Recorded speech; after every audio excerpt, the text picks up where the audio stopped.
월요일 아침 증권사들의 데일리 리포트 확인해 보겠습니다. 먼저 헤드라인부터 정리합니다. 이번 주는 긍정적인 전망으로 출발하고 있는 증권사들이 많았는데요. 먼저 유안타증권이 반등을 기대해 볼 수 있는 한 주라고 이야기를 했습니다. 달러와 금 가격이 상승하고 있는데 이 점은 유동성 확대 정책에 대한 기대감을 표현하고 있는 거라고 분석을 했고요. 이와 함께 지난주 금요일 5% 이상 급반등한 유가까지도 리스크 지표의 하락을 기대하게 한다는 분석이었습니다. 신한금융투자는 유가의 바닥 다지기와 주도주의 부활이라는 이야기를 했습니다. 코스피 지수가 60개월 이동 평균인 1880선을 중심으로 지지력을 보일 걸로 기대했는데요. 지수의 반등이 가시화될 경우에는 충분한 기간 조정과 또 가격 조정을 겪은 주도주인 네이버와 SK하이닉스에 주목할 것을 주문하기도 했습니다. 한국투자증권은 회복에 대한 재조명이라면서 역시 반등의 기대감에 무게를 실었습니다. 미국은 올해 분명히 경기가 회복 사이클에 접어들 걸로 전망을 했고요. 유가 하락도 비용 측면에서 기업이익에 우호적이라는 설명이었습니다.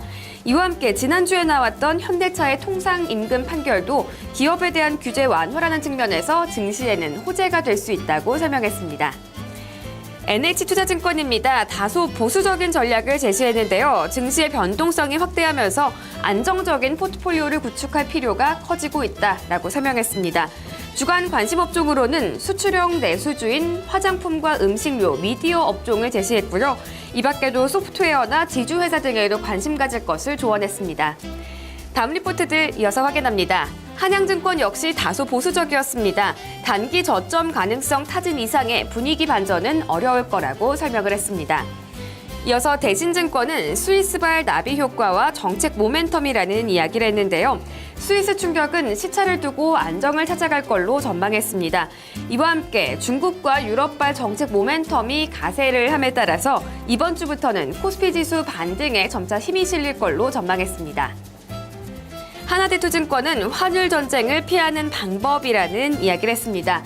환율의 영향을 상대적으로 덜 받는 업종에 관심을 가지는 게 좋을 거라고 이야기했는데요. IT 소프트웨어나 서비스, 화장품, 통신 섹터를 관심 업종으로 제시했습니다. 마지막으로 KDB 대우증권입니다. ECB 양적 완화 정책의 명암을 분석했습니다. 이번 주 열리는 ECB의 통화정책회의에서 5천억 유로 규모의 양적 완화가 시행될 걸로 전망을 했는데요. 국내 투자 심리를 회복하는 데에는 확실히 긍정적인 영향이 있을 걸로 전망을 했습니다. 다만 원유로 환율이 하락함에 따라서 유로존 수출 비중이 낮은 업종이나 기업들이 상대적으로 강세를 보일 걸로 전망을 했고요. 또 유럽 여행 수요가 증가하면서 여행이나 항공 섹터도 긍정적일 수 있다고 분석했습니다.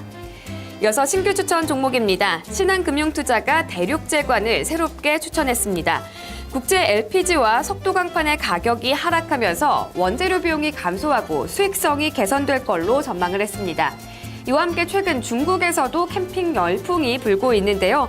부탄가스 수출이 증가할 수 있을 걸로 전망을 했고요. 기관에서 1월 15일 이후 2거래일 연속 순매수세를 보이는 점도 긍정적이라는 설명이었습니다.